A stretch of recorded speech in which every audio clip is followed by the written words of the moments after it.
तीनों अपनी खटिया पर लेट गए। गांव में सन्नाटा पसर चुका था। रात के करीब 12 बज रहे थे। तभी राघव की नींद खुली। उसे जोर से पेशाब महसूस हुई। वह उठकर थोड़ा दूर अंधेरे की तरफ गया।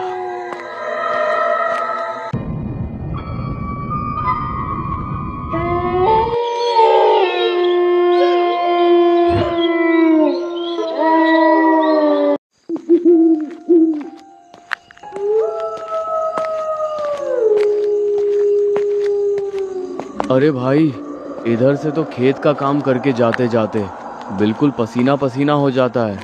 इतनी भयंकर गर्मी है कि क्या बताएं। मन करता है बस घर पहुंचूं और खा पी के सो जाऊं। लेकिन भाई, घर में घुसते ही ऐसा लगता है जैसे किसी भट्टी में घुस गए हों। पसीने में तरबतर हो जाते हैं, नींद भी नहीं आती। अरे ये तो बात तुमने बिल्कुल सही कही हरी भाई। खेत में तो सूरज परेशान करता ही है। घर जाकर भी चैन नहीं मिलता। हम इतने गरीब हैं कि एक पंखा खरीदने का पैसा भी नहीं है हमारे पास। क्या गरीबी है भाई। अरे भाई, क्यों ना हम आज घर के अंदर न सोकर घर के बाहर सोएं। बाहर तो कम से कम ठंडी हवा चलती है, न पसीना होगा न घुटन। आराम से खटिया बिछाएंगे और मजे की नींद लेंगे। क्या कहते हो? लेकिन भाई, गांव के बड़े बुजुर्ग तो यही कहते हैं कि रात को बाहर सोना खतरे से खाली नहीं। पर तुम दोनों इतना कह रहे हो तो ठीक है, आज रात बाहर ही सोएंगे। पर सच में डर तो लगता है भाई। राघव, तू डर मत भाई। हम तीनों साथ रहेंगे तो चुड़ैल का बाप भी कुछ नहीं कर पाएगा। आएगी तो उसे डंडे से भगा देंगे। आज रात बाहर ही सोना पक्का रहा। वे बातें करते हुए जंगल के संकरे रास्ते पर आगे बढ़ रहे थे। अचानक उनके पीछे से एक काली छाया बहुत तेज गति से गुजरी।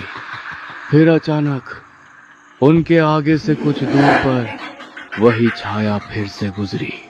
अरे, ये क्या था? देखा तुमने? कोई हमारे पीछे भागा अभी?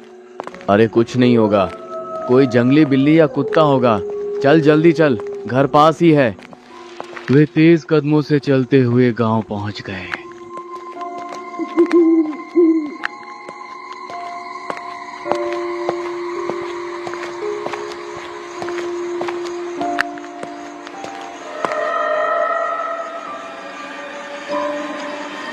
राघव और गोपाल अपनी अपनी खटिया लेकर पहुंच गए और हरी की खटिया के पास ही बिछा दी। अरे भाई, इस समय तो बाहर भी हवा कम ही है, लेकिन घर से तो अच्छा ही है। घर में तो सांस लेना मुश्किल था। हाँ भाई, बाहर कम से कम आसमान तो दिख रहा है। ठंडी हवा चलेगी तो सुकून से सोएंगे। पर भाई, अगर सच में कोई जानवर आ गया तो? अरे भाई, ये गांव है, कोई गहरा जंगल नहीं कि शेर आ जाएगा। तुम लोग बस डरावनी बातें सोचते हो। आराम से सो जाओ। सुकून तो है हरी भाई, पर गांव वाले जो कहते हैं कि कोई चुड़ैल भटकती है, कहीं वो हमारी चारपाई के नीचे आकर न लेट जाए, मुझे तो सोचकर ही डर लग रहा है। अरे भाई राघव, चुड़ैल सब अफवाह है। चुपचाप सो जाओ, कुछ नहीं होगा। तीनों अपनी खटिया पर लेट गए। गांव में सन्नाटा पसर चुका था। रात के करीब 12 बज रहे थे। तभी राघव की नींद खुली।